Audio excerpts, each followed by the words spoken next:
Good morning, everybody. Welcome to the second of webinars from Annika Digital. This morning I'm going to be joined by Chris, who's actually going to present the video for you today. He is going to be talking on the top tips for creating and distributing video content to promote your business.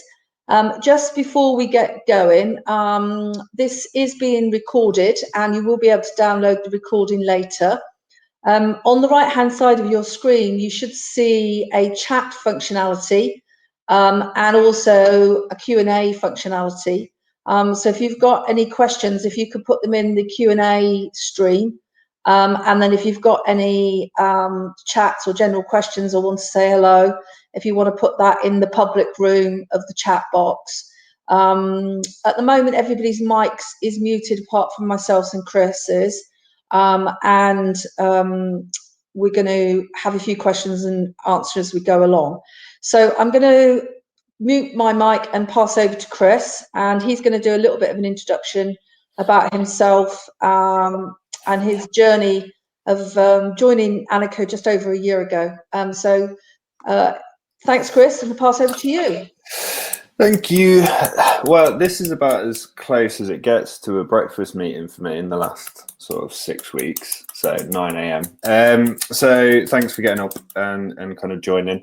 I will talk a little bit about me, but I'll start with a little bit about Annika first.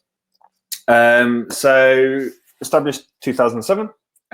So started out as a website and search marketing agency, and then we've grown to about 20 different employees at the minute, and they span social content, digital PR, paid media across all different channels, tech and SEO. And then obviously you've got the likes of Anne and stuff who run the company MD, client development and business development and stuff. So we're a Facebook and Google partner, so which means we know our stuff when it comes to Google and Facebook. We've run multiple campaigns, and we've got both of those accreditations now. We're also the founders of Leicester Digital Live and the monthly meetups, which some of you might have come to, which these have kind of replaced in these strange and more online times. We're like all good agencies, we've got a bag full of awards. Some of the most recent ones were the Drum UK Search Awards, including the Grand Prix Award, which we're very proud of, and we've got other awards from people like the East Midlands Chamber. And then one of our more recent things is Annika Academy. So we had our first cohort of those guys earlier this year, and that's a 12-module course which covers pretty much every aspect of digital marketing and leads to DMI and CIM qualifications. So that's Annika in a nutshell. We work with a real mixture of brands, B2B and B2C. So you've got some big names there, the likes of Palex and Experian. We've worked with Flowgas in the past. We work with Wattbike. So a real mix, Dykeman Shoes. And if we go on to the budget bit and the actual bit you came for next. But a little bit about me. I haven't been with the company since 2007. I only joined them in literally a year ago, April 2019. Prior to that, I spent just over 5 years at Centre Parks UK. Worked across a range of media and creative roles there. And then prior to that, I worked in another creative agency. So I've always been interested in both creative and media and how the two work together. And that's kind of what this presentation is going to be a bit about. We're going to cover some of the video basics, so sort of video 101, what you should be doing if you're creating video for digital channels. Then we're going to go on about to look at a few of the different channels that you can distribute your video by. There's some stuff in there for organic, because I appreciate in the current climate, not everyone has media spend to spend on ads. So we're going to cover some of the organic side, best practice for getting your video out there. And then we're going to go on to look at just a couple of different techniques and how, when you do use paid media and paid ads for your video, how you get the most out of those and kind of join them up with your other marketing efforts. Any questions at this point? No. Right, I'm going to launch into it then. So one of the most open-ended and first questions that people have when they start to think about producing video for their business is, how much budget are you going to need? Some people, I think, are a bit put off. They think video is very expensive and they kind of shy away from it, but it doesn't have to be. But there are a few different kind of questions, and the questions you kind of ask yourself when you start kind of outline how much budget you're going to need and the expectation.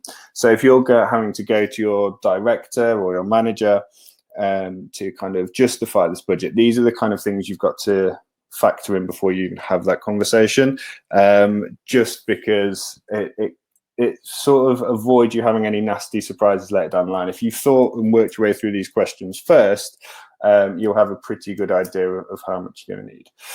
So it splits into two parts. You have your creative budget. How much is it going to cost you to make the thing? And then you've got to think about your media budget. So on your creative budget, you can pretty much do this from, I can shoot this myself on a phone almost completely free, all the way up to, I'm going to need to go to a specialist video agency and bring in a production company to make this, depending on kind of the quality and stuff you want. And one of the big things is the lifespan of this piece of content. If this is going to be your hero brand film, if this is going to be your kind of I guess, broadcast TV quality presence in video, then you're probably going to be looking into like thousands in bringing in a video agency and having it properly storyboarded with a proper camera crew and all of those kind of things. If it's a throwaway piece of content for social, that is probably going to be the sort of thing that you can just shoot on your phone and probably edit with one of the kind of millions of free apps that you've got out there that gives you the ability to add a few titles and stuff like that. So the lifespan is probably one of the first things. It's pointless spending thousands and thousands of pounds on something that's going to last 24 to 48 hours, unless you've got exceptionally big budgets. What kind of video do you want to produce? So different types, there's lots of different types of video. You've all seen them. You've got animated explainers. You've got product demonstrations, you've got interview style, and then you've got these kind of brand films, which are probably a mixture of live action footage, motion graphics, and things like that. So having a bit of an idea, having a look around at the sort of thing you want, gives you a really good idea of the steer of cost, basically. If you're looking to do some of this in-house, have a look around at what skills you have. So you may have people in roles, designers already in-house who have skills in filming, editing, basic animation and things like that. So what can you produce in-house efficiently? That's another thing to kind of look at, because you might bring in a company to do the filming. For example, you may go, well, we're not camera people, we don't have the kit, we can't do our own filming. So you might bring someone in, a video agency or a freelancer in for 1 to 2 days to give you a bank of footage, but you may be able to then edit that footage in-house and kind of manipulate it to produce all of the different assets you want, which will make a massive creative saving. You can use your budget bringing in the people who need to do the filming, and then you save the money on the editing. And one of the, I've put this in because it's just one of the things that does trip people up, is music. So there is lots of royalty-free music out there of varying quality.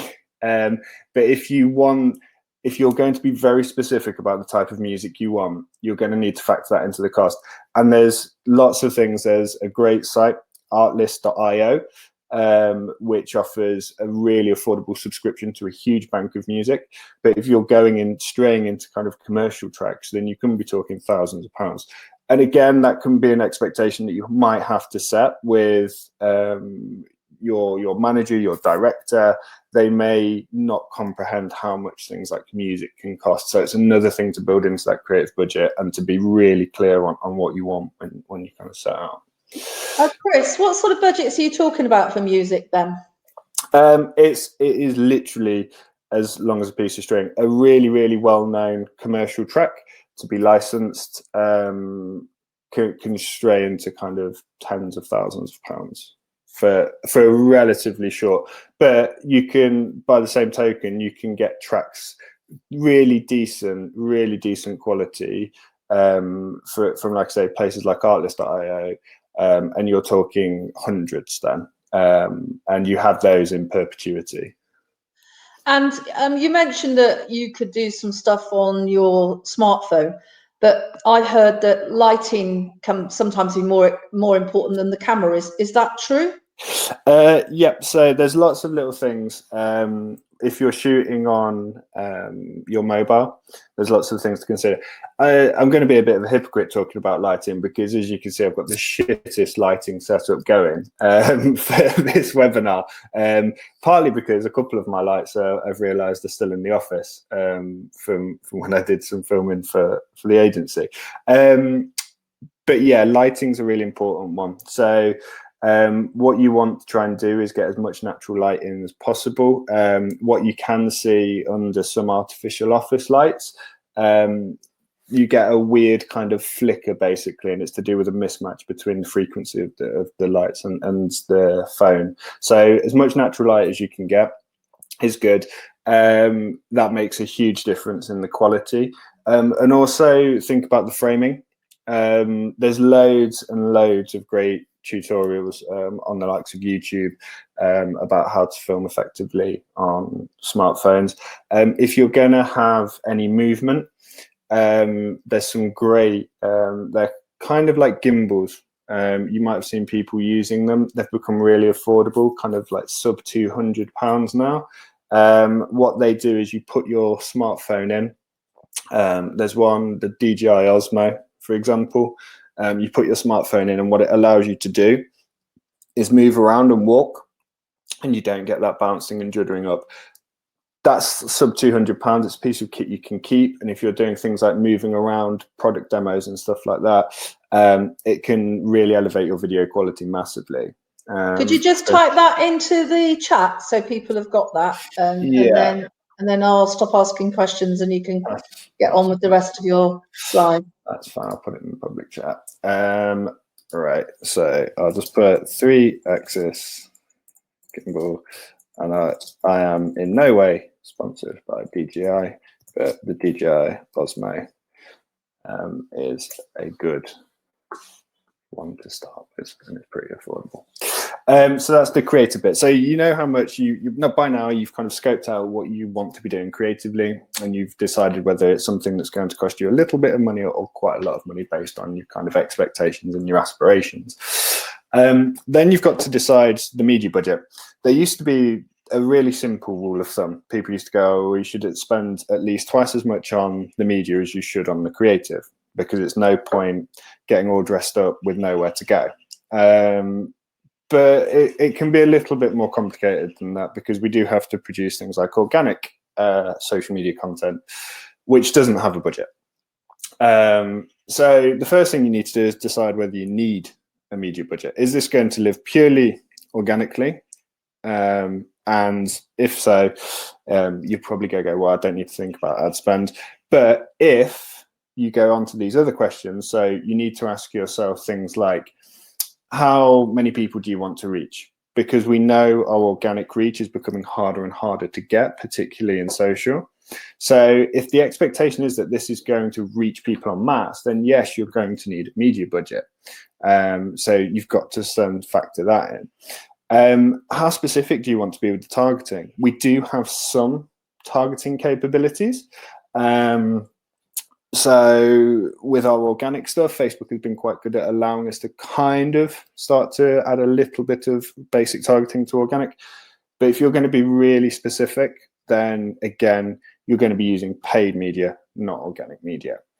And is this for existing clients, or is this hoping to get you new ones? If it's for existing fans and clients, then yes, you're probably going to be able to reach them organically. If you're hoping to reach a whole swathe of new people, then again, you're going to need paid media budget. And then how many channels do you want to use? Do you want to use paid social, or are you going to be looking at channels like video on demand, which are a bit more expensive potentially? it's no good just going, I've got £1,000, but I want to use 10 different channels. That money's just not going to go far enough. So thinking about the number of channels you're going to need. And then the lifespan. How long do you want to promote this for? What's the expectation of how long this is going to be around? Is it 2 weeks? Is it 1 month? Is it 6 months? So if you start to answer all of those questions, and we'll come on to different channels and stuff later, you start to get an idea of how much media budget you need. And the reason they're quite important is I've seen it kind of time and time again. All the money gets spent making a great video, and then they kind of then go, well, now how do we get people to see this? And then you end up going back to your manager, your director, and going, oh, can we have a load more money now to promote the thing, which obviously isn't great.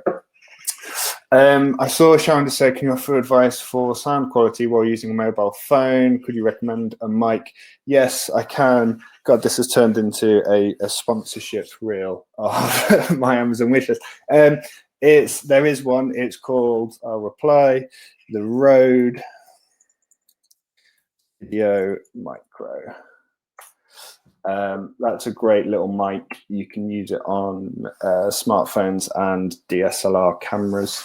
If you are filming on things like a GoPro, you will need a little adapter because it just uses an AUX extension. So hopefully that helps.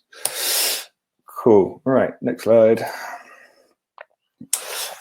So three words that are kind of really, really important, basically.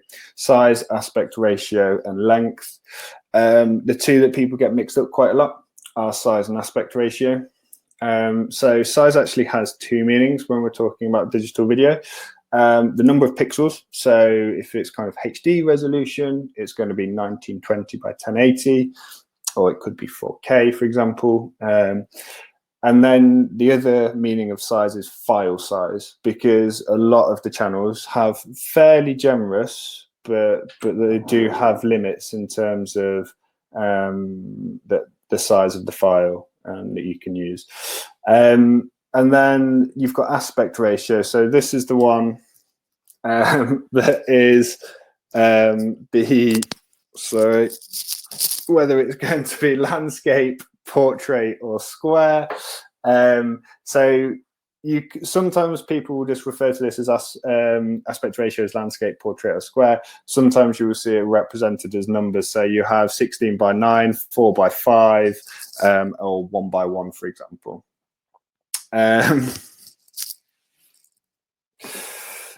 Then you've got the length, which is the obvious one, which is the number of minutes and seconds. So all of these things are considerations. So when you're developing your content, the reason you have to consider these things is they're going to have an impact on its performance in some shape or form. So when it comes to each channel, they've all got their own specifications.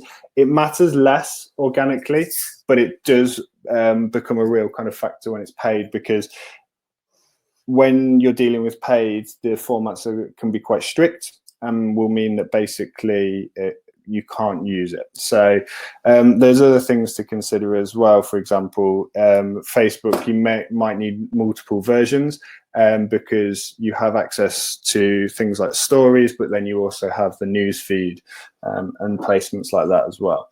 I can't go through every spec for every video.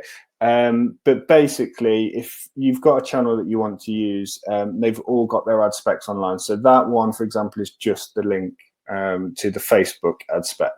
But Pinterest, Twitter, they all have them clearly laid out, basically, and will tell you what you need to kind of factor in and design towards.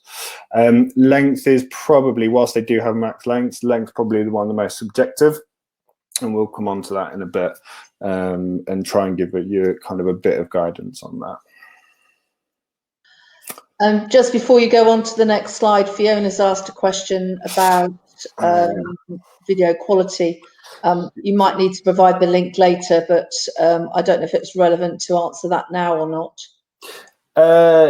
Yes, yeah, how to use something like a DJI Osmo effectively. Yeah, I can probably pop a couple of links in because there's some really good kind of like tutorials. There's things that show you kind of quite effective but quite basic kind of camera moves. I think when people first get a gimbal, it can be quite hard to understand how to move with it.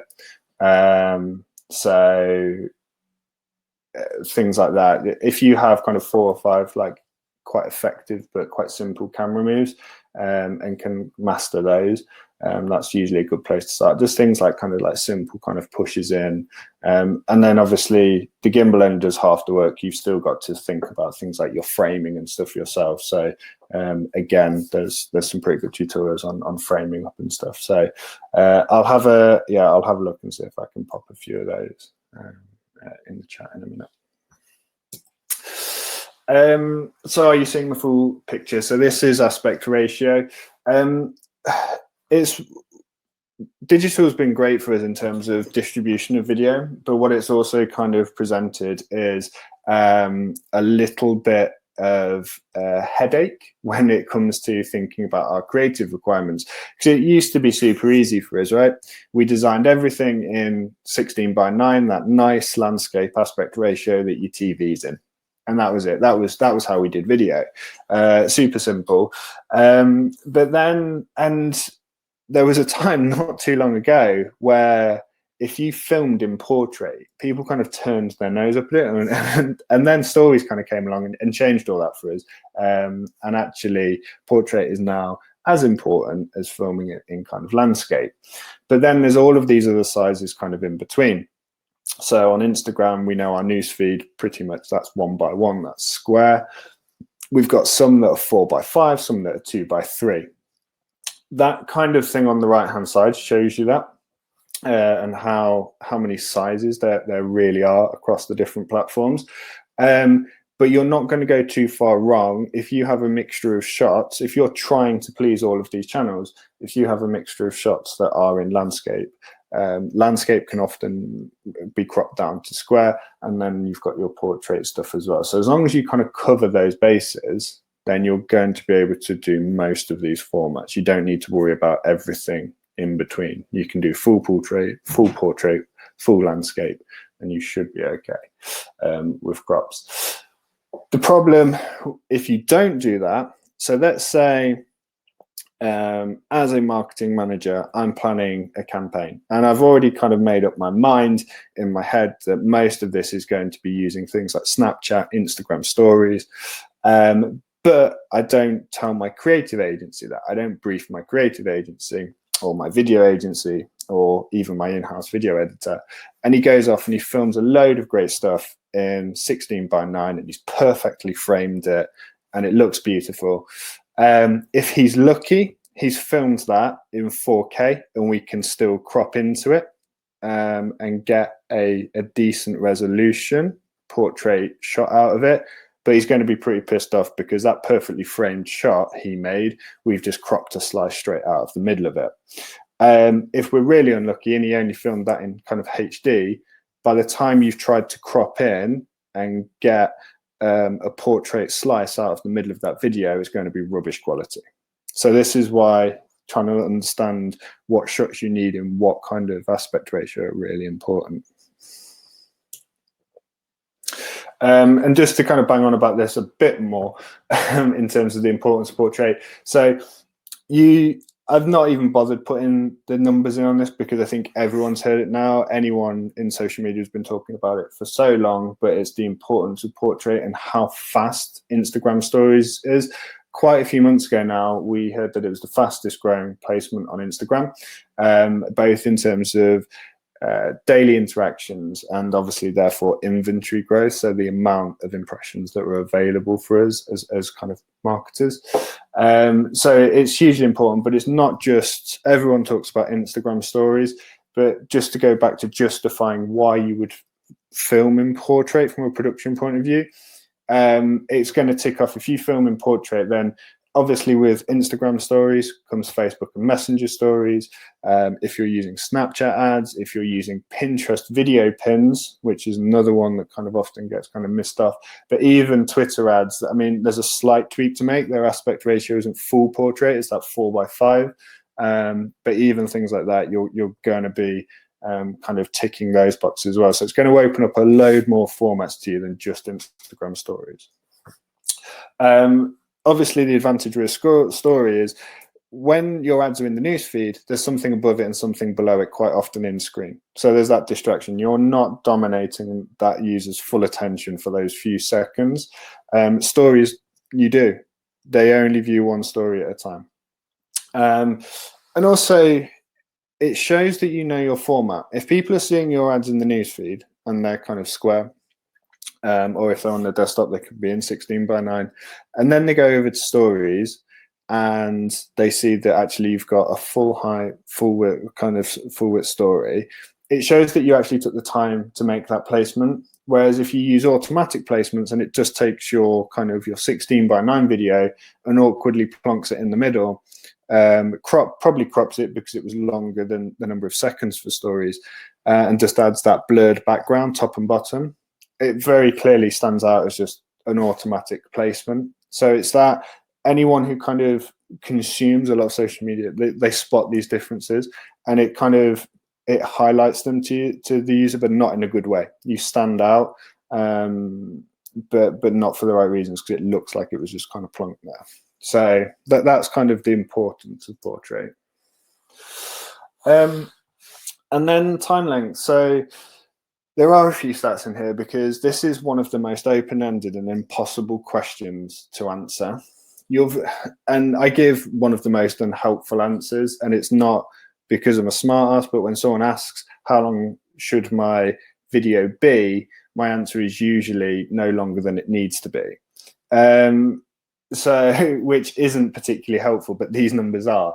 So Facebook did a study, and they said that 65% of people who will watch the first 3 seconds of a video will then go on to watch for at least 10 seconds, and 45% will continue to watch for 30 seconds. So we've got a number there. Your first 3 seconds are vitally important. So that first impression that you make. Facebook has an option where it's called TrueView. So when you run a video views campaign, you pay for cost per TrueView, or ThroughPlay, sorry. And that's 15 seconds or more. So there's another kind of key number for us. TrueView is the ads on YouTube. They allow a user to skip just after just 5 seconds. So again, we're starting to see that this first 3 to 5 seconds are really kind of important for keeping a user with us. And then you've got things like the non-skippable YouTube ads, and they can be anywhere between 6 to 15 seconds long. So we've seen these, the kind of the 6-second bumpers that YouTube have. So yeah, Anne's just asked, it's through view on Facebook? No, it's actually through play. So apologies, that's a typo. I wrote this when I was quite tired. It's through play. And because they're Facebook, they spell it in a slightly cool way. It's spelled THRU play, through play. So that's through play. That's the difference. TrueView is definitely YouTube though. So what you can see in terms of time length is that your video can kind of be as long as you want, but if you don't get those first few seconds right, then you're going to lose them. Make the video 2 minutes long. If your first 5 seconds are crap, you've lost that person potentially. That's what kind of the numbers tell us. Also, if you can tell a part of your story in 6 seconds or less, you're going to be able to use things like YouTube bumpers. And it might be that obviously 6 seconds is a very short time. You may be thinking, well, okay, I might have a longer edit, but I can break that longer edit up into a series of small 6-second parts that when people see over time, they get the full picture. And we'll go on to using combinations of kind of ads and how you make someone see one ad and then the next ad in a bit. But Chris, one of the advantages of using the paid social platforms is that they actually give you the data of how long people are watching your video for. So you can sort of test and learn from this. And if you have, perhaps put a boring bit in the middle of your video and everybody drops off at that point, you are able to get some data to inform your decision and making process. Is that correct? Yeah, 100%. So all of the video, the platforms will provide you statistics on your video of how many people kind of make it to 25%, how many people make it to 50, 75, and 100. So, for example, and looking at those figures is actually really important, especially if you're dealing with something like a 30-second edit. So, just to give you an insight into how these kind of platforms are charge when you run a video views campaign and the kind of the transparency you get. LinkedIn, I believe, you can run a video views campaign like you can all of the other major social platforms, and it will give you a cost per view figure. That cost per view figure is 2 seconds of continuous play, 50% in frame, which is like, well, okay, that could be someone dwelling on the post above, not necessarily watching mine. But it will then give you, within its kind of ads dashboard, you do get that 25, 50, 75, and 100%. And 100% isn't technically 100%, it's 97% of the video. But wait, they're the kind of the numbers you need to look at, because what it will give you is it's like the difference between, in Facebook, you have a cost per click figure, which is always super attractive, but then you also have a cost per landing page view figure when you're running traffic campaigns.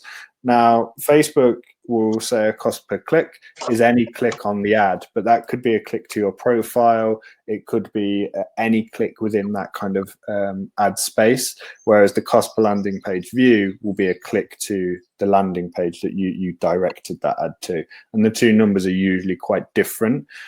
It's the same kind of principle when you're dealing with video views. Your cost per view will be usually a very low, super attractive number.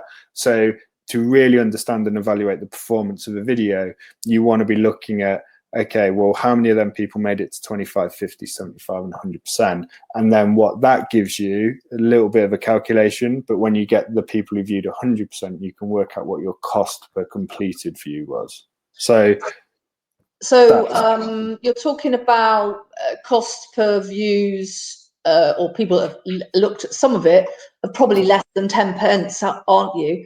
And my second point there was, I guess the advantage of having this data is you can see an audience that are actually engaged with your content. And I'm sure that you're going to mention later on that once you've sort of narrowed down your audience to people that are interested in your content because they've actually watched your video, you can then remarket to them or do something else with them later.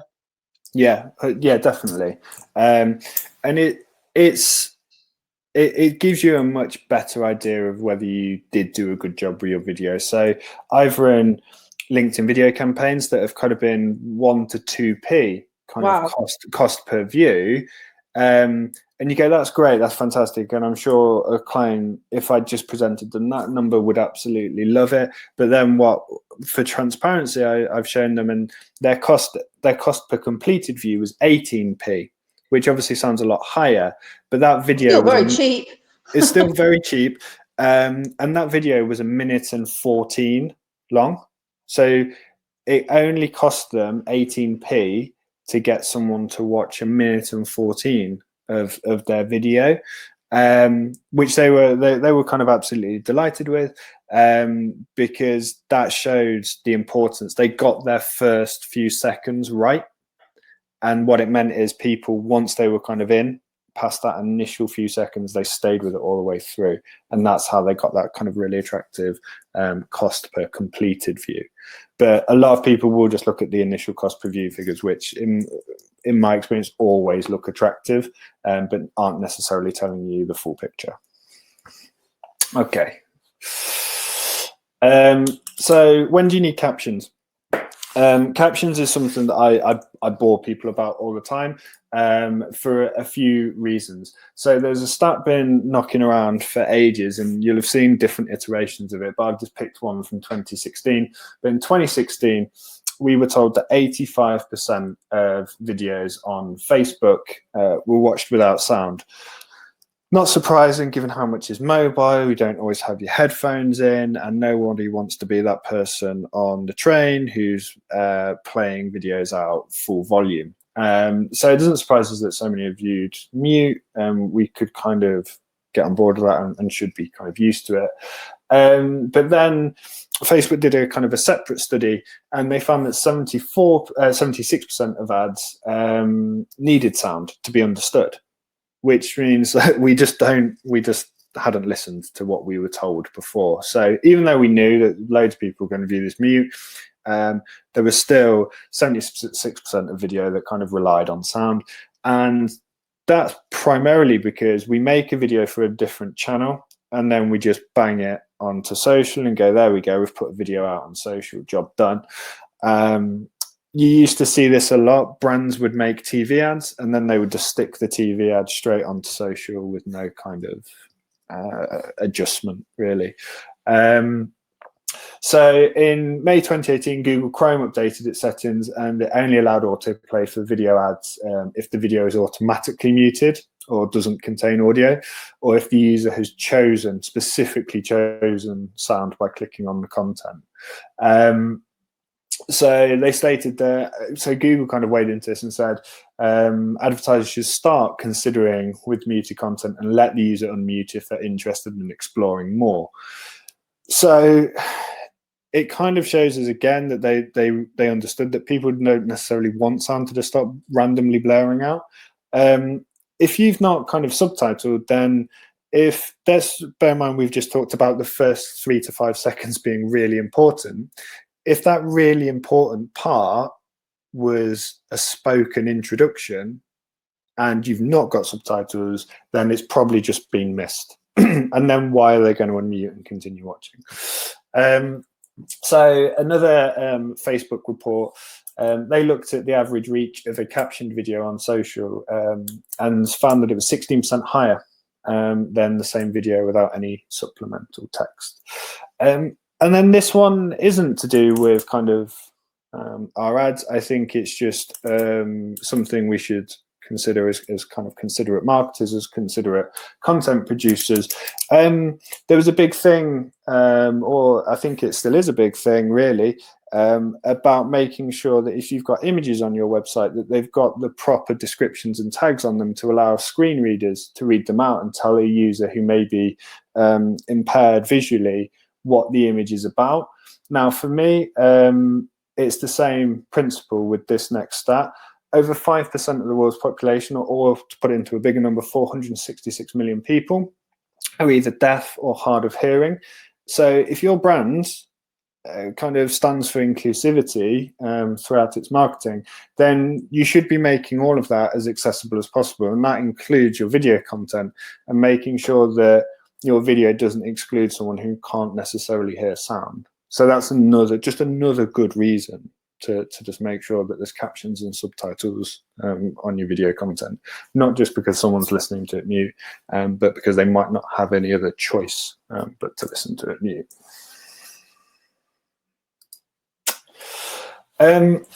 Captioning, though, so the platforms are getting really good at kind of including captioning. And I'll go on to YouTube, kind of does it automatically. Facebook is starting to kind of have a go at doing it kind of automatically as well. But if you've shot video on your phone and you want to kind of caption it and you want to have control of those captions and edit it, you don't have to be a video editor. This is just one of the apps that are out there. It's called Quick. And basically what you can do, you upload your video, it will play through and it auto detects what it thinks the words are. It's not perfect. It can do some strange things, particularly with some regional dialects. But it does a pretty good job. You can then go through, you can edit it, you can change the captions.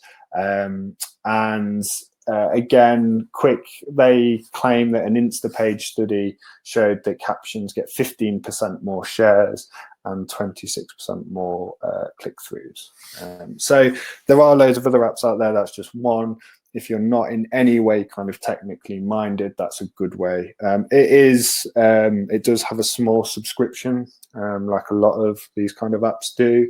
but it's not going to break the bank. And if you're regularly needing to kind of caption content, it does a decent job, in my opinion. But if you are going to subtitle yourself, this is just one way to do it. There's lots of different ways of subtitling, but I subtitle any videos we make for Annika using Adobe Premiere Pro. But I'm short on time and a little bit lazy, like most people. And what I do is I take the clipped piece of footage, I upload it to YouTube as private, so no one can see it. YouTube then basically creates a caption folder, a caption file for me. I go to the subtitles section of YouTube Studio, and then on that right hand side in the bit I've circled, I click the 3 little dots. I download the subtitles file. You have to convert it if you're using Adobe Premiere to an SRT, because I think it comes out as a .sbv file. I just run it through Caption Converter, and then I've got a completely transcribed and usable subtitles file to add to my video in Premiere. So that's how I do mine, and it saves me loads of time having to kind of transcribe a video. And again, you can edit it if there's any kind of weird typos in there. And also, of course, if you can transcribe your video and put it in the description, and you've perhaps embedded that on your own website, that's going to help from an SEO perspective as well, because obviously Google's more likely to look at the words than they are the images, so that's going to help there. Right, I'm going to kind of run through. So this is, I'm just going to skip over. This is just an example of that, and I did this very quickly. This is kind of a very short piece of interview footage we did with one of our Annika Academy students, and we wanted to use this kind of content for social. If I go over and we play this one, what you'll see is, if this were mute, all we would see is a guy sat in a generic office space. In fact, I will mute it. There you go. We've just got this nice gentleman sat in a, could be anywhere, chatting away, and we have no idea what's kind of going on. If we go over to this one, this is just really simple. And again, this isn't perfect, but it's got a bit of music on it, but I have just muted it. You can see that now we had the little intro, so we knew what he was talking about, and then we can follow this. I could sit and follow this with absolutely no sound on it whatsoever, because it's all subtitled. And then if I skip to the very end, we just put a really simple end frame. In an ideal world, this probably should have been cropped to square to make it completely perfect for social, but it gives you a good idea of the difference between one just being a random head and shoulders with his mouth moving, and one being an actual piece of content that we can take something away from. So the channels, what are you going to use to distribute your video content? Like we said, digital now, we have a whole vast array of channels that we can use. Some are very expensive, some are free, some are pretty much broadcast quality, and some are consumed more on mobile devices, like social. But the first place to start is obviously with the free ones. Like I said, I wanted to include some stuff that wasn't all about paid media. And really, one of the first places to start if you're producing video content is going to be your YouTube channel. So the reason YouTube is kind of so important to video, in my view, is that it basically is the search engine of video. And you should think of it as an extension of Google search in terms of importance for your video content. We now see the video pops up in search results, especially if we're looking for things like how-to videos and that kind of useful instructional type content. It's often right up there in kind of the search results. So if that's the level of importance, then we need to be thinking that, have we got our YouTube channel in order? And when we kind of do audits for brands, we quite often come across a YouTube channel that was kind of half-heartedly started and then looks like it's been abandoned. So things like treat it with the same kind of attention that you would start to think about your website. The profile picture, the header image, the channel description, and the bio. So make sure your profile matches the rest of your brand and is as polished as the rest of your brand. So people know it's you. So it stands out, so it's clearly branded up in the same way that I'm sure brands have been taking a lot of care and attention in their Facebook and Instagram profiles over the last kind of few years. You really should be devoting that same sort of attention to YouTube. Use functionality like playlists. If you've got lots and lots of video content, start to organize it. If you've got a whole load of content that's about product reviews, put that into a playlist. If you've got kind of how-tos and instructional content, put that into a playlist. So it sorts your video content into useful playlists that users can browse rather than having to scroll through everything. And then when you upload it, the video title. So this one sounds really obvious, but you see it all the time. Rather than just naming your video kind of logically, try and use as many of the keywords a user is likely to search for example. So this is an example I've kind of come across just recently. So how to animate inflating text using Cinema 4D. Now, that's a video that I want to find. That was pretty much what I would be searching for. That's got all the keywords of what I would be searching for. Whereas it would have been really easy for someone just to upload that and go, inflating text animation.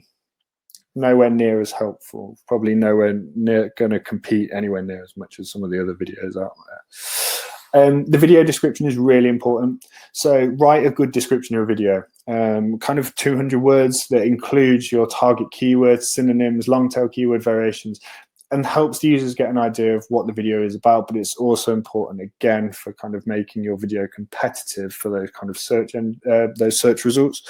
Another thing, if your video is quite long, that people put in there, they will put the different timestamps, so people know that, okay, if I just want to know this very specific information, I need to go to 2 minutes 36, or I need to go to 7 minutes 43. And then the last one is tags.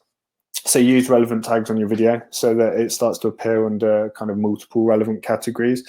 If you're kind of not sure what tags you should be putting on, go and have a look at kind of the competitor videos or the videos that you're kind of aspiring to compete with, and see what kind of tags they're using.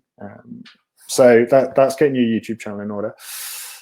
Facebook Creator Studio. So there's been some really exciting stuff happen with Facebook Creator Studio, and I can't go through everything because that's a whole probably talk in its own right. But it gives you the chance to add some order and structure to your video content now. These are fairly new or kind of updated features for Creator Studio. But I've tried to put a few different screenshots on here. So the first one is playlists. So you can see here, these are all of those interview snippets that I did remark. So this is a playlist I've got in draft for an academy. And what it means is that someone can come across this playlist, and we went through all of the FAQs, and we made a short video for each one. Now someone could work their way through this entire playlist and see all of those, and it puts them all in kind of one place. The other thing that they have is series. So the difference between a playlist and a series is a playlist is someone could work their way through it in any order and it would kind of make sense. A series is if I had content that needed to be viewed sequentially. So that said, I'd had a 10 pieces of video content that was taking someone through something step by step, but step 3 or video 3 wasn't going to make any sense unless I'd watched videos 2 and 1. That's where you would use a series over a playlist. And then when you post the video content, when you click into it, there are a few different tools. So again, you've got this captions kind of tab within Facebook where you can go through and you can edit the captions that it's kind of come up with, and that's supported in different languages. If you're an Apple user like me, though, it doesn't work in Safari, so you're going to need to install Chrome. So it might at some point, but I think because it's relatively new, it doesn't seem to work as far at the minute. But the most exciting feature that I think with this is that you can add polls into your video. They're quite basic. They're just kind of multiple choice option polls, but you can decide where you put them in your video. So you can have them at the start, you can have them in the middle, you can have them at the end, you can select how long the polls last for, you can choose to reveal the results at the end and stuff, but it can give you can start to put video content with polls basically, and you can use that to judge whether something's been useful, for example. Paid social media. So we've kind of covered a lot of this, but if you're going to use it, they all offer a video views objective, which means that you can start to work towards the most effective cost per view. If your aim is to use video to try and drive traffic to your website then to get a lead, you can start to use video content in combination with other objectives like traffic and stuff as well. At this point, it's worth thinking about what you want people to do when they see your ad, and what stage of the journey they're going to be at when they see it, to decide which objective you need to pair it with. And the different social platforms have a variety of targeting tools which allow you to kind of tailor your audience. So you could have, the reason that's important is you might have roughly the same piece of content, but you might kind of bookend it with different end frames, or you might focus on slightly different products in one versus the other. And what that means is you can have different videos going to different audiences. Just before you go on, Chris, just to explain that in a little bit more detail then. So when you set up your ad objectives, if you want people to watch it, your video, while they're in Facebook or Instagram or LinkedIn or whatever, your ad objective would be video views. But you could also use exactly the same video, but the objective would be maybe traffic to get them over to your website. But then you've got to assume that they've got to watch the video before they click through, or can you have something like a learn more button underneath? So can you just sort of explain that part of it? Yeah, so there's a few different things. You can put CTAs, even if you run a video views campaign, you could still put a learn more kind of CTA on it.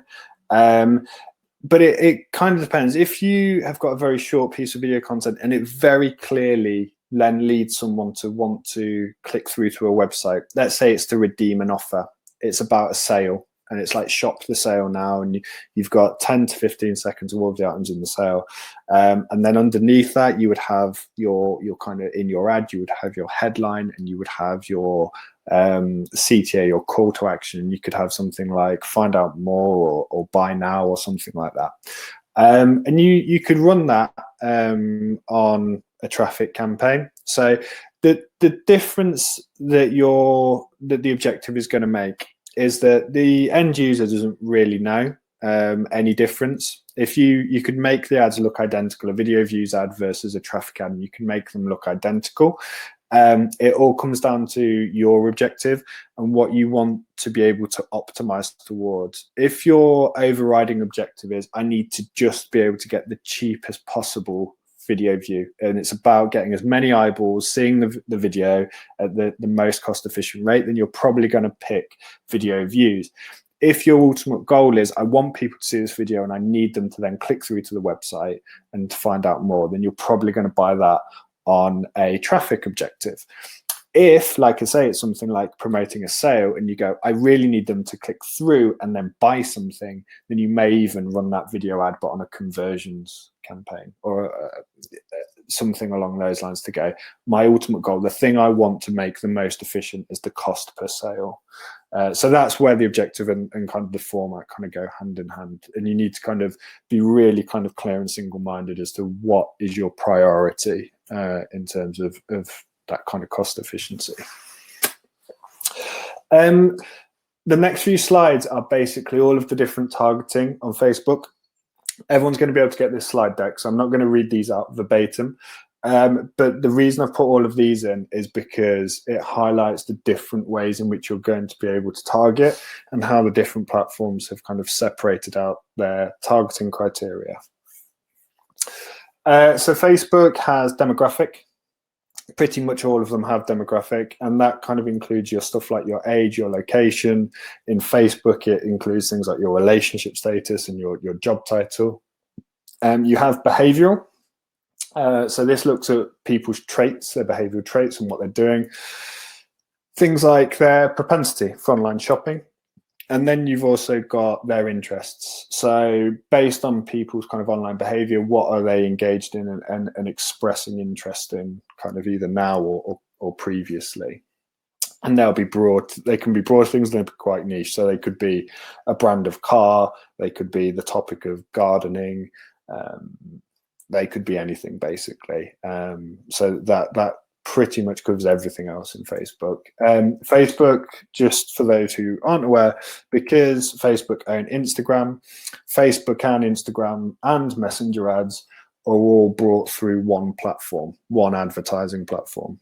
So, and you have the option to decide whether you want to advertise on both platforms or just one, in just a handful of placements or all of their placements.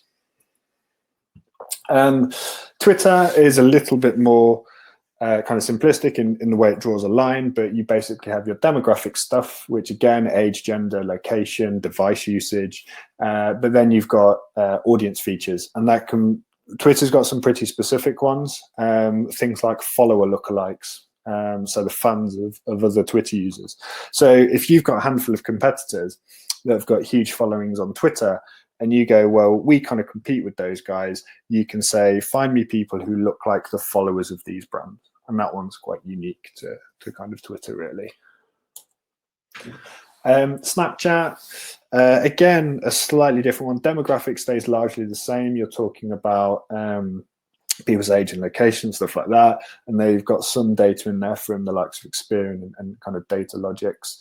Then the one that kind of is a little bit different, Snapchat have these predefined lifestyle categories, but things like they group them into these like coffee lovers, movie fans, beer drinkers, for example. And then obviously you've got connections, and connections are related to things like whether you're using iOS or Android. Snapchat is pretty good for getting people to download apps, so that's why that one might be important. Pinterest, audience demographics, so demographics the same. Interests a little bit like Snapchat in that it's got people who might be into DIY, arts and crafts, exercise and fitness, things like that. It's got a fairly extensive list of kind of audience interests. But the other one, and this is where Pinterest isn't necessarily strictly a social platform, is that you can also do keywords. So on some of our Pinterest campaigns, we'll take a look at the keywords that do well for us in Google, and we'll take those over and put those in as keyword targeting in Pinterest as well, because it does have that kind of more intent-based search engine behavior aspect to it. And again, like kind of Google, you can use exact match, broad match, and phrase match keywords in there. And you can also use them as negatives as well, if there's stuff you don't want. LinkedIn, so obviously very different in my opinion. Lots obviously very tailored towards kind of professional targeting, so things like job experience, education. Demographics again remains largely the same with the age, gender, location thing. Things like company connections, being able to people target followers of a company or companies by specific size. And then one of the more recent additions, you can do member interests, and that's now powered by Microsoft Bing. So obviously Microsoft now owning LinkedIn, we've started to see some integration in those two as well. And then YouTube, you've obviously got, again, demographic. You've got things like affinity audiences, so people who've shown an affinity for your product or service in their internet behavior, and also in-market audiences, so people who are already actively shopping or searching for products and services as well. Just to quickly run through as well, video on demand. So that kind of covers most of our kind of social options that we've got. Video on demand, or VOD, is a term that you'll have heard, and it covers lots of different channels. So you have what's known as broadcast VOD. So that's things like your ITV Player, your Sky Go, your 4OD, and that provides you access to slots around like high quality broadcast content. And brands like that because it gives them assurance. They know where their ads are going to be featuring kind of before, during, or after. and it's kind of a halfway house to kind of TV programming, I guess. Network video on demand quite often includes programmatic kind of video on demand as well, and that includes pretty much all of the other placements we have, and things like news sites. You'll know if you visit your local news site or even one of the bigger news sites, if there's video content within the article, you will have ads before and after, and that's going to be bought. That's what we class as network video on demand. And then there's Sky AdSmart, which is a slightly different offering. Again, it's still video on demand, but it's stored on a user's Skybox, and it's viewed on kind of their big TV, their main TV, I guess, that's connected to their Skybox, whereas the others could be viewed on all sorts of different kind of mobile and tablet and kind of computer devices. The thing with Sky AdSmart is that most people don't realize that they're watching ads that have been handpicked and tailored for them. So if we're catching up on a recording of Westworld, I could be watching it, and my neighbor could be catching up on Westworld at kind of roughly the same time. We're probably going to get completely separate ads because my household targeting information could be completely different to theirs. I don't have children, they might, so they could get a completely different set of ads. My car insurance could be up for renewal, theirs might not. So broadcast video on demand, so this is just a little bit about that. It makes up a relatively small percentage of overall TV viewing, but it is good for reaching kind of those lighter TV viewers. It's seen as kind of the prime real estate for video on demand, really. That's why advertisers tend to like it. And the major broadcast of VOD services, like I say, I named a few of them in the last slide, but you've got all four: the ITV Hub, Now TV, Sky Go, Sky On Demand, UK TV Play. They all come under that broadcast VOD. If you want to know more about kind of video on demand, and particularly broadcast video on demand, I recommend you go and take a look at Thinkbox. That's a really good website. It's got loads of information there, not just for video on demand, but for getting on kind of TV in general. And this kind of just shows that it is good for reaching lighter TV viewers. So you can see there the percentage of light TV. In light TV viewers, it makes up 26%. Network and programmatic VOD. So there's loads of these. I've picked a handful to put down the right hand side, but you can buy pretty much network and programmatic VOD through the likes of Tube Mogul, Innovid, MediaMath, AppNexus, Exponential. They're basically plugged into demand side platforms. That's where all of that inventory kind of sits, and you can apply your targeting and your bidding and everything and buy them through lots of different platforms. You get in front of things like news content, short form video. If you hear the phrase programmatic VOD, then a lot of the time it's being brought through platforms kind of like this. And these include all sorts of different video formats. Obviously, with the broadcast VOD, there's a smaller number of formats, but with these, you've got lots of different kind of ad units that might sit in apps, that might sit on news sites. Some of them are going to be interactive and give users a choice. So you might have the option to pick between 1 or 3 videos. So that's where it's slightly different. YouTube will quite often fall under, if you're having a conversation about network video on demand, a lot of people will include YouTube under that as well. Sky AdSmart, like I said, it is slightly different, and it's got its own kind of set of targeting and platform. We have access to the platform. Again, Sky AdSmart could be a whole presentation on its own right. If you are interested in Sky AdSmart, I suggest just kind of getting in touch, because we've got a really helpful rep who will happily take you through a much longer explanation of it than this. But in its simplest terms, adverts get sent to a viewer's Sky HD box.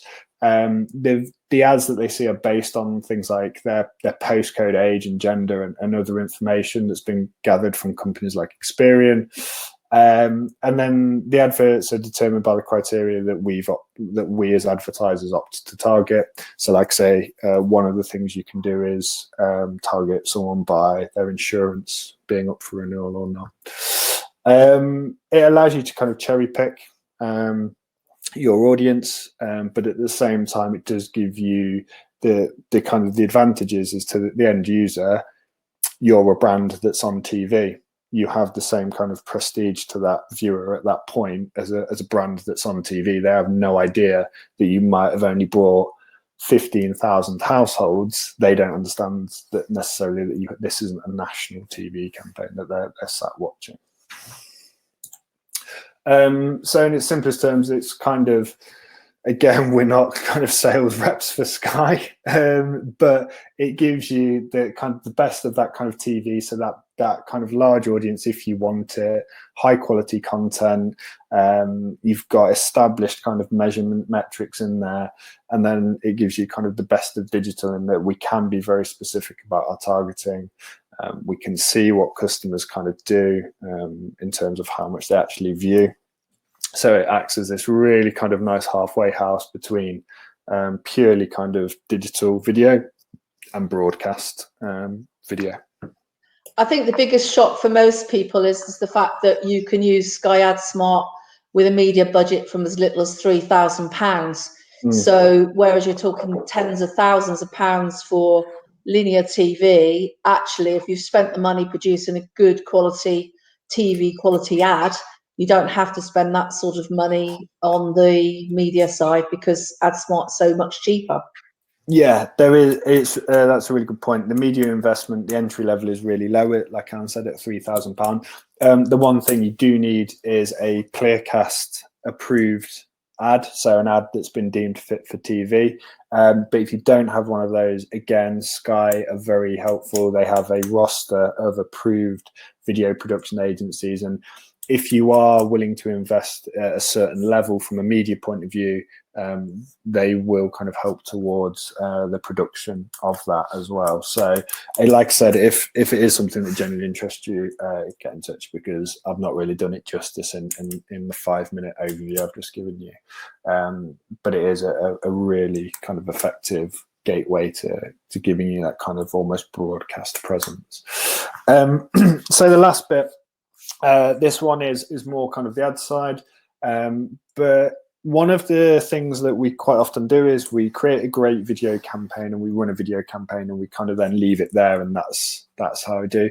I think one of the exciting things that we've started to be able to do is join our campaigns together before, like we've not been able to do before.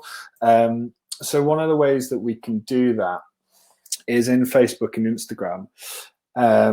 We can target basically people who have watched a certain percentage of our videos, or videos, for example. So we can take people who've watched more than 50% of our video, and then we can create an audience from that we can then serve maybe a traffic campaign or a conversion campaign. A study by a company called Wise Owl, 72% of participants prefer to use video to learn about a product or service. So it might be that the video does your awareness and education piece, and then you follow up with a conversions campaign that encourages them to buy. There's another thing you can do, which is basically create audiences from anyone who's engaged with either your page or your posts, either on Facebook and Instagram. And again, that can be a really effective audience that you can create. Like I've mentioned previously, you can use your video in other formats. So you may create your video, but then rather than just use it purely as a video ad, you can use that in things like Facebook, instant experiences and collection ads. So you might have a really nice kind of promo video of your product, and that you might have the actual specific products then underneath that someone can click through and buy. So combining it with other kind of ad elements, rather than just thinking it's purely a standalone video in its own right. And then leveraging it for YouTube. So again, very similar principle. The screenshot on the right shows that once you've connected your YouTube channel to your Google Ads account, you can then start to target people who've seen a specific piece of video content and follow up, or they've looked at certain videos as ads or videos on your channel. So if you've got a really nice how-to video on your YouTube channel, and that features someone using a number of products that you sell within that video, you can basically say, well, if they've watched this how-to video, then they might need to buy these products now, and you can follow up with ads specifically related to those products that are featured in that video that they've watched. So again, just joining it up, being smart about, well, I know they've shown an interest in this because they sat and watched this, so now this should be rather than trying to sell them everything I do, let's try and sell them these specific things that I do or that I have. You can also do that followed up with a Google Ads as well, can't you? So if you connect to YouTube and your Google Ads account, anybody that's watched any of your YouTube videos, you can then remarket to them using search ads. Yeah. And then just YouTube ads, so more than just videos. So one of the big things I think is a CTA overlay. So call to action overlays is just a small box that appears over your video. It has a headline and kind of an optional kind of small image. But that's one of those ways, like I say, if you're using YouTube, but your ultimate goal is to try and get someone to click through and kind of come through to your website, use that CTA overlay and use a really kind of punchy headline. It might be click for 20% off, something like that. That rather than just them sitting and watching it, you've got that extra nudge there just to go, well, we'll click this and kind of come through and redeem this offer or buy this thing that's being featured in here. And that's kind of pretty much it. And do you want to go through the offers, or do you want me to? Yeah, no, that's fine. I'll go through the offers. We've got quite a few questions. Unfortunately, the way that this uploads the content, these aren't clickable. So what I'll do is I'll just bring up the offer for the free access to our training. So this is going through. So if you were interested, you can click on this offer, and you'll also see it at the top right. And this will get you access to the Annika Academy. We're also offering free consultancy, and that's just on our contact page. And then we do have this qualification that Chris mentioned early on. There's 20% off of that. The qualification doesn't start until June, so if anybody's interested in that. Also next week, I'm doing a presentation. Our webinar is going to be with the Innovation Centre at the university. So I'll leave this up so you can write down the bit.ly. And I'm actually going to be doing an hour's presentation on how to market yourself during the coronavirus lockdown, but with and without a budget. So it's going to cover a range of different channels. So this is a joint event with the university next week. Chris, there's quite a lot of questions. So I know a few people have had to leave, but do you want to work through some of the questions while we've still got a reasonable number of people online? Yeah, let me go over. So we've talked about the links for the Trevor Wood. So what can I use to add captions, subtitles to video? Is there any software that you would recommend? Yeah, so it comes down to how much skill you've got. If you are lucky enough to have something like Adobe Premiere, that's going to be one of the best ways to add captions and give you complete control over them. Like I say, at the other end of the scale, there are apps and online software like quick.io that I think I'm put in the kind of the comments. That's at the other end of the scale, and that one's super easy. Like I say, it kind of generates them for you. You go through, make any kind of text amends, but you can still have a decent level of control over things like fonts and colors. So you can still make it feel like it fits your brand, and it doesn't necessarily have to look amateur. I think they do a pretty good job. So they're the two opposites, and there's lots of kind of stuff in between. But yeah, if you need it kind of to be self-serve and kind of step-by-step, use something like quick.io. If you know what you're doing with kind of video editing and stuff like that, use something like Adobe Premiere. Next one, Conjit. What was the mobile phone video lighting called, which you mentioned at the beginning, please? So basically there's lots of different kind of lights that you can get for lighting that you can stick on tripods and things like that. If you go onto Amazon and type in something like LED lighting panel, you'll see all different kind of small pocket size ones all the way up to kind of bigger kind of sheet type ones. They range from probably around about £10 all the way up into the £100. If you want a really kind of solid branded one, there's one called LumaCube, which I can recommend as well. And that has a little bit more control in terms of like the light temperature and stuff like that. You used to get random LED panels in things like Aldi and some of the B&Q and Homebase. Are the ones that you use for DIY, are they any use for filming? Would they be any good or not?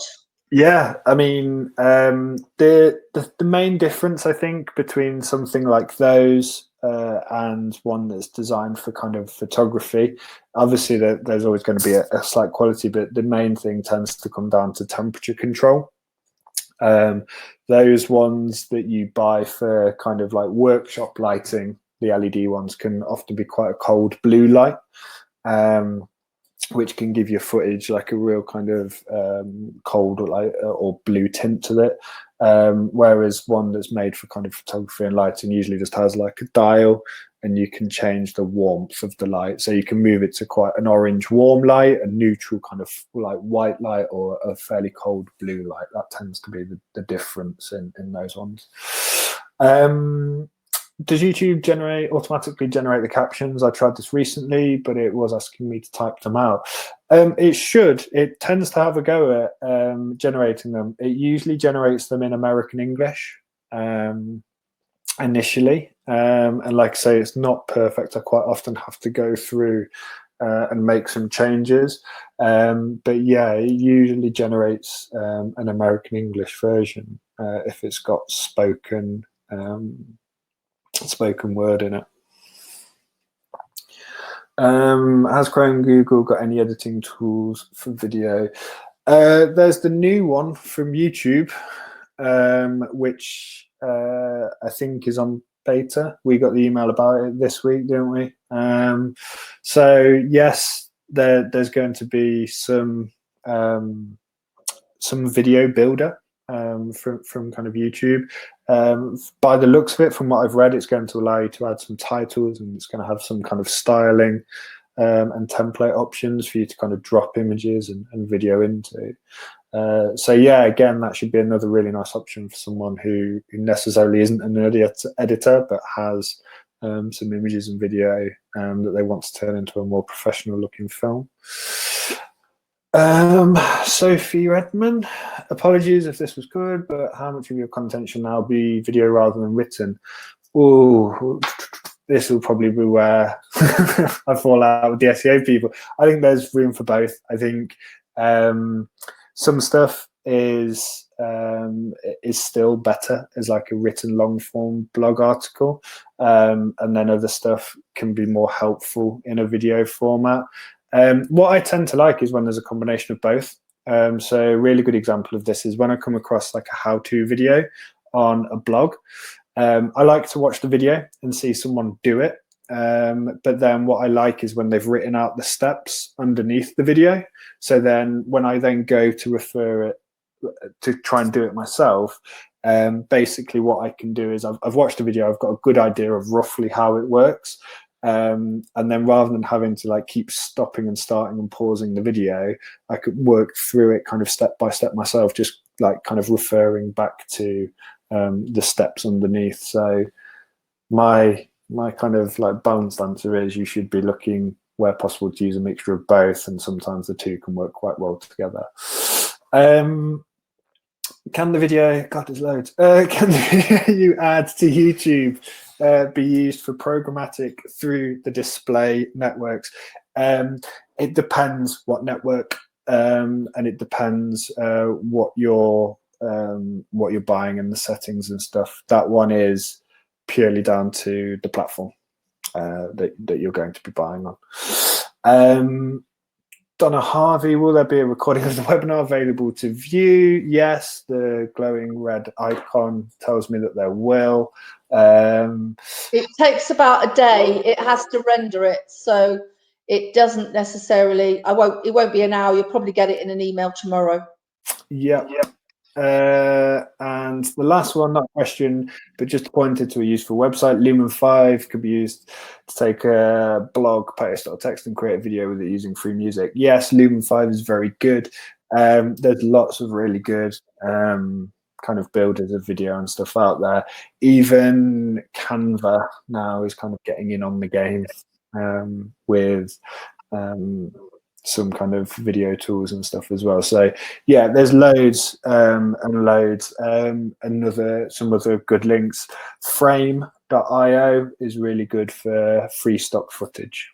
Not, well, royalty free stock footage. It's a paid subscription service. But yeah, I mean, there's a laundry list of kind of builders and online tools out there that you can use. But I think that's it. I think that's all the questions. Okay, guys. Well, thank you very much for your patience. I'm sorry we've overrun a little bit. We didn't think it was going to take quite as long, but actually there's a lot of meat in the text. As we just discussed just a minute ago, the webinar will be available probably tomorrow, the recording. You'll get an email of that. You can register for the Eventbrite with the Innovation Centre online now. It's easiest if you type in the bit.ly. And then the following Friday, I think, is bank holiday. I think it's VE Day or something. So we may not be running it on the Friday. We may run it on the Thursday or the following week. But it's either going to be one of the there's two possible presentations. The next one will be either something to do with analytics and reporting or an update on SEO. So we haven't decided. We're waiting for one of the team from Annika to volunteer to do the next one, which will be 2 weeks' time. But thanks very much, everybody. Thanks for so many for staying until the end. And if any of you are interested, the other thing that we're doing is we are offering these free consultancies for anybody that needs some help. So if any of you, are struggling with your digital marketing under the current situation, you can book now, or if you want to email me, myself or Chris, and then we can hopefully help you.